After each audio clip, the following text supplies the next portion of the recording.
Olá pessoal, tudo jóia? Eu sou o professor Rodrigo Cavaleiro Rodrigues e estou aqui para começar começar com vocês aulas de Direito Administrativo, uma sequência de aulas sobre quase tudo, não é? Que cai em concurso público relacionado ao direito administrativo. Eu digo quase tudo porque é impossível, né? A gente conseguir fazer um aprofundamento, né? Um estudo extremamente avançado. Mas vamos sim analisar todos os tópicos, todos os pontos importantes do direito administrativo. E vamos começar aqui com uma introdução, é claro, temos que começar com o conceito de direito administrativo e suas fontes. Então vamos lá, nosso primeiro encontro aqui, direito administrativo, conceito de direito administrativo e suas fontes.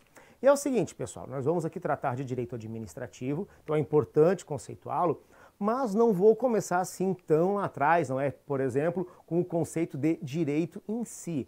Até porque teríamos que fazer uma distinção entre direito positivo, direito natural, ciência jurídica, e não é o nosso objetivo aqui. Nosso objetivo é detalhar alguns aspectos do direito administrativo visando concursos públicos, esse é o nosso foco, certo? Então, se você precisar de algum conceito do direito, pensa assim, direito. Direito é um complexo de normas jurídicas, que vai incluir regras e princípios. Essa é a ideia do direito. Se temos normas jurídicas, temos deveres, ou seja, regras que são impostas coercitivamente.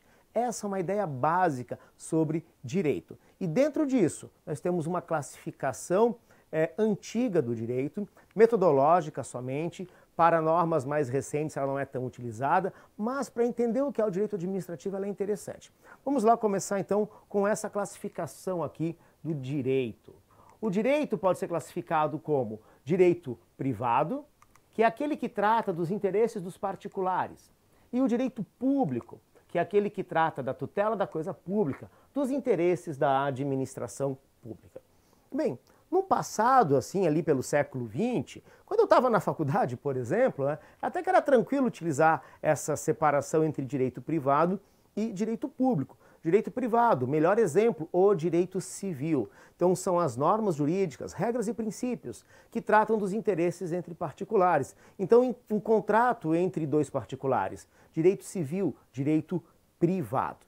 Agora, no direito público, são situações que envolvem geralmente o particular de um lado e a administração pública de outro lado. E adivinha onde é que vai estar o direito administrativo? A administração pública, é claro, no direito público. No entanto, normas jurídicas mais recentes, assim já ali para o final do século XX e agora século XXI, Estatuto da Criança e do Adolescente, o próprio Código de Defesa do Consumidor, Estatuto do Idoso, Estatuto da Pessoa com Deficiência, é difícil encaixar se é direito privado ou se é direito público. O Código de Defesa do Consumidor, por exemplo, tem regras que são típicas de direito privado, de direito contratual, mas há regras processuais e regras processuais é direito público. Então, essa separação entre direito privado e direito público é antiga, ainda vale para uma conceituação inicial, mas não é necessariamente aplicável a todas as normas jurídicas, tá ok? Para nós aqui ela é interessante para a gente começar a montar o conceito de direito administrativo. Então foca aqui, foca no direito público. Nós vamos ter o direito público internacional, que rege as relações e situações jurídicas em que são partes os estados soberanos, e o direito público interno. O direito público interno visa regular principalmente os interesses estatais e sociais, importando-se só reflexamente da conduta individual. Este conceito é de Eli Lopes Meireles. Tá? E o direito administrativo, por óbvio, está dentro do direito público interno. Não iremos nos preocupar, portanto, com questões internacionais, direito público internacional. Isso é uma outra situação. Então o direito administrativo vai estar onde? Dentro do direito público e do direito público interno. E aí é que vai aparecer a administração pública como a representante dos interesses da coletividade. E daí, buscando os doutrinadores de direito administrativo, vou trazer aqui para vocês 3 conceitos de direito administrativo extraídos de livros dos mais lidos, dos mais conhecidos no direito administrativo. Segue então primeiro com Eli Lopes Meireles. Opa, aqui antes, exemplos, quase que eu esqueço de passar os exemplos que eu já mencionei para vocês. Direito privado, o direito civil, direito público, está ali o direito administrativo dentro do direito público. Agora sim, o conceito de Eli Lopes Meireles. um conjunto harmônico de princípios jurídicos que regem os órgãos, os agentes e as atividades públicas tendentes a realizar concreta, direta e imediatamente os fins desejados pelo Estado. Então, temos aqui um conceito bem tranquilo de Elie Lopes Meireles. E Elie Lopes Meireles, apesar de estar há muito tempo falecido, faleceu lá no final dos anos 80, no século XX ainda, é um livro que ainda lemos muito, não é? Ele foi a base de estudo, considerado um grande professor, um grande doutrinador no âmbito do direito administrativo. Até hoje os seus conceitos são válidos, tá? Então, voltamos ali, olha, um conjunto harmônico de quê? Princípios que regem os órgãos, os agentes e as atividades públicas. Não difere muito o conceito de Cretela Júnior, também da mesma época de Elie Lopes Meireles. Ramo do direito público interno que regula a atividade das pessoas jurídicas públicas e a instituição de meios e órgãos relativos à ação dessas pessoas. Nota então que o interesse público, pessoa jurídica de direito público e a administração pública está no centro da ideia do direito administrativo, que por ser ramo do direito público, o interesse do particular aparece apenas indiretamente, de forma reflexa. Tá? E então esses dois doutrinadores, Elie Lopes Meireles e Cretela Júnior, lá dos anos 60, 70, no máximo 80 do século XX. E agora uma doutrinadora mais recente, tá? Maria Silvia Zanello di Pietro. Ela conceitua o direito administrativo como ramo do direito público, que tem por objeto os órgãos, agentes e pessoas jurídicas administrativas que integram a administração pública, a atividade jurídica não contenciosa que exerce e os bens de que se utiliza para a consecução de seus fins de natureza pública. Notou que na conceituação, né, pessoal, aparece público para tudo que é lado. Então, vamos pensar no direito como um complexo de normas jurídicas. Isso envolve princípios e regras, ou seja, desde os princípios implícitos do sistema até as leis, decretos, portarias. Então, todas as normas jurídicas. Direito. Se essas normas jurídicas tratam de questões de interesse público, tutelam a coisa pública, como é o direito constitucional, o direito tributário e o direito administrativo. Temos então direito público, lembrando que temos uma separação entre o direito público internacional e o direito público interno. E o direito administrativo, nesse âmbito, é a grande base do direito público interno. É no direito administrativo que vamos estudar a organização da administração pública, quais são as suas entidades, quais são os seus agentes, qual é a competência dos agentes, órgãos e entidades, quais são os direitos do particular em face da administração pública. Tudo isso é estudado no direito administrativo.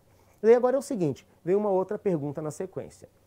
Fixado o conceito de direito administrativo, quais são as fontes desse direito? Afinal, se a gente está falando em normas jurídicas, elas devem vir de algum lugar. Qual é a fonte do direito administrativo? Na verdade, a lista que eu vou passar aqui para vocês, como fontes do direito administrativo, são fontes do direito em si, não é para todos os ramos do direito. Então vamos lá, fontes do direito administrativo. As fontes escritas, temos a lei, a súmula vinculante. Não escritas, a jurisprudência, costumes e princípios gerais do direito, tá ok? Fontes escritas e fontes não escritas. No lugar de escritas, você pode colocar fontes formais. No lugar de não escritas, você pode colocar fontes informais. Agora, muito cuidado com essas palavras que eu coloquei aqui. O escrito e o não escrito não estão no sentido de pegar uma folha de papel e escrevê-los. Por quê? A jurisprudência, os princípios gerais do direito, por exemplo, você vai encontrar escrito num livro, não vai? Mas a ideia de separar entre escrito e não escrito, como fez Diógenes Gasparini, ou formal e informal, é que escrito no sentido de que foi dado, positivado por um ato de autoridade. Vamos entender então a lei e a súmula vinculante como fontes do direito administrativo. Por que escritas? Porque foram escritas por autoridades. E essa fonte, daí vai ser uma fonte formal, ela será coercitiva, obrigatória. Já as fontes não escritas, elas estão nos livros, nas apostilas. É que elas não foram escritas por autoridades. Mas peraí, a jurisprudência não é escrita por tribunal? Sim, é escrita por tribunal, mas não como forma de autoridade de lei, e sim apenas como decisão judicial, um meio de consulta. Então a fonte não escrita aqui se identifica com a fonte não formal, aquela que não é obrigatória, Não sou obrigado a seguir uma jurisprudência, não sou obrigado a seguir um costume. Já os princípios gerais do direito, dependendo da situação, até sou obrigado, mas eles não aparecem de forma positivada quando implícitos, tá? Então temos essa separação meramente didática. Rápidos comentários sobre cada uma dessas fontes, então. Vamos começar com a fonte mais importante, a lei. Lei no seu sentido amplo, significando qualquer espécie normativa. Isso é confuso, né? A língua portuguesa, ela apronta dessas conosco, não é? Ora, na legislação e nos livros, nas apostilas, a palavra lei aparece no sentido restrito, ora no seu sentido amplo. No sentido restrito, lei são somente 3 espécies normativas que estão lá no artigo 59 da Constituição Federal. A lei ordinária, a lei complementar e a lei delegada. Isso é lei no sentido estrito ou restrito, estrito sensu. Lei no sentido amplo, qualquer espécie normativa. Medida provisória, decreto, portaria, às vezes até a Constituição Federal, meio na pressa, os livros, as apostilas chamam de lei também, certo? E daí o problema é como é que eu vou saber se naquela frase a palavra lei está no sentido amplo ou no sentido estrito. Puxa, é complicado, depende do contexto. Na dúvida tem que buscar jurisprudência ou doutrina para entender se naquela frase, por exemplo,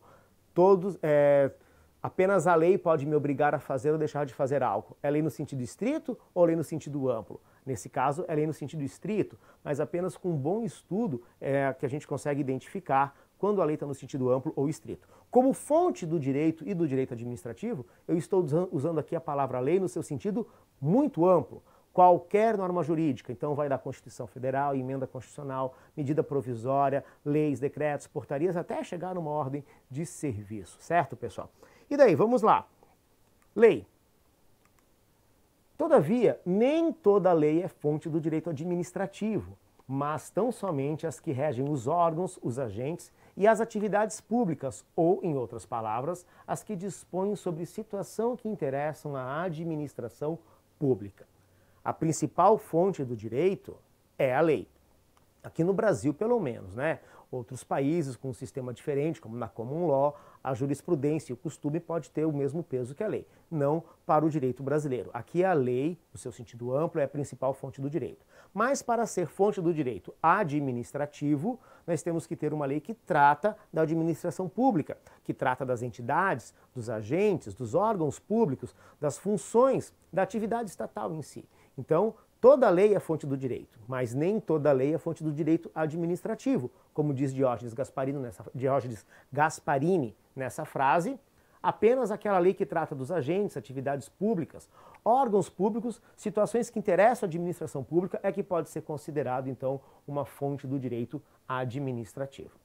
Além da lei, a jurisprudência e a súmula vinculante. Daí aqui é complicado, gente, porque a jurisprudência, então rapidamente aqui o conceito de jurisprudência para vocês, conjunto de decisões, no mesmo sentido, proferidos quando da aplicação de certo preceito jurídico na solução de casos iguais. Diógenes Gasparini traz esse conceito para a gente. Olha, a jurisprudência sempre foi entendido como uma fonte não formal. E alguns dizem não escrita. Ela vem escrita, está lá. Nós estudamos jurisprudência e pesquisamos jurisprudência e hoje de forma muito facilitada. No entanto, sempre foi fonte de consulta, uma fonte informal, não uma fonte coercitiva. Mas daí o legislador começou a fazer pequenas alterações no Código de Processo Civil, sedimentou tais alterações no atual CPC e a jurisprudência, a súmula, ela passou a ser uma, às vezes, impeditiva de um recurso, às vezes um conteúdo muito próximo da lei, porque autoriza uma decisão monocrática por parte de um desembargador, por exemplo. Mas, por uma questão simples de concurso, a jurisprudência é uma fonte informal, mas temos que ter cuidado com as súmulas vinculantes. O que é uma súmula? Bem, jurisprudência é isso, não é? São decisões reiteradas. Os tribunais, depois de decidirem um assunto várias vezes, eles então editam súmulas para resumir aquele tipo de decisão que tomaram. Então a jurisprudência é o conjunto de decisões dos tribunais. E a súmula? Uma frase, uma ementa, um resumo sobre um assunto já decidido várias vezes. é tipo um recado para os advogados, juízes e promotores. Olha, presta atenção, tá vendo esse assunto aqui? Já julgamos diversas vezes. Tá aqui uma súmula do que nós já decidimos. Perfeito? E agora, o que vem a ser uma súmula vinculante? Vamos lá na Constituição Federal. Artigo 103-A. O Supremo Tribunal Federal poderá, de ofício ou por provocação, mediante decisão de 2/3 dos seus membros, após reiteradas decisões sobre matéria constitucional, aprovar súmula que, a partir de sua publicação na imprensa oficial, terá efeito vinculante em relação aos demais órgãos do Poder Judiciário e à administração pública direta e indireta, nas esferas federal, estadual e municipal, bem como proceder à sua revisão ou cancelamento na forma estabelecida em lei. Então, essa redação aqui foi dada pela emenda número 45 em 2004. Desde então, o Supremo Tribunal Federal pode editar uma súmula especial, diferente, chamada súmula vinculante. A ideia básica é a mesma. Depois de julgar várias vezes, como por exemplo, depois de vários julgamentos, o Supremo resolveu editar uma súmula para dizer que nepotismo é proibido no Brasil, para dizer que nepotismo é aquela contratação de parentes até 3º grau para a função de confiança ou cargo comissionado, que essa ideia de nepotismo fere os princípios da administração pública. Depois de falar isso várias vezes, o Supremo resolveu editar uma súmula. Só que fez isso usando esse método especial criado em 2004 pela emenda 45, uma votação diferenciada dentro do Supremo, gerando súmula vinculante. E qual é a diferença da súmula vinculante para a súmula comum? É que a súmula vinculante, ela obriga, ela é coercitiva para o judiciário e para a administração pública. Quer dizer que súmula, no geral, é só um meio de consulta. Agora, súmula vinculante, que só o STF pode produzir, porque súmula comum qualquer tribunal, inclusive Tribunal de Contas, que não é judiciário, pode editar súmulas comuns. Agora, súmula vinculante só o Supremo pode decidir. E essa decisão vincula, obriga as decisões do judiciário, bem como as decisões da administração pública, direta e indireta. Não vincula o legislador, porque o legislador é que pode criar, então, uma lei que contraria, inclusive, um assunto já decidido pelo Supremo. Beleza? Então, súmula vinculante, como ela obriga a administração, é entendida como uma fonte formal do direito, pelo menos no administrativo, quando se trata de súmula do direito administrativo. Perfeito? Eu vou trazer aqui duas súmulas, uma comum e uma vinculante. A súmula 722. São da competência legislativa da União a definição dos crimes de responsabilidade e o estabelecimento das respectivas normas de processo e julgamento. Isso aqui é um exemplo de súmula. Uma súmula comum, a de número 722. Comum, uma regra que o STF traz, não exatamente uma regra, mas uma comunicação de que já decidiu esse assunto várias vezes e decidiu desse jeito. Agora, quando vem a expressão vinculante, como essa daqui, súmula vinculante número 5, a falta de defesa técnica por advogado no processo administrativo disciplinar não ofende a Constituição. Ora, apareceu a expressão súmula vinculante, obriga a administração pública a seguir isso, obriga todo o Poder Judiciário a seguir esta regra. Súmula vinculante, portanto, é coercitiva, pessoal. Beleza? Legal, então. Para acabar aqui, outras duas fontes do direito. O costume, que não utilizamos muito no direito brasileiro, que seria o costume. A reiteração uniforme de um comportamento tido como obrigação legal. O direito brasileiro, pautado na lei como sua fonte primordial, precípua, diferentemente dos países da common law, que tem na jurisprudência e também no costume sua fonte de direito, principalmente na jurisprudência, tá? O Brasil, então, não tem essa tradição de usar o costume, nós preferimos a lei. Coloca escrito que é mais fácil. No entanto, apesar de ser raro a gente encontrar um costume válido como regra jurídica, não exatamente como regra jurídica, mas próximo de uma regra jurídica, é importante conhecer esse conceito para concurso público, tá ok? Ainda que não seja muito utilizado na prática. Então, repetindo, o que é um costume? É um comportamento reiterado, a reiteração uniforme de um comportamento tido como obrigação legal. E, por fim, os princípios gerais do direito.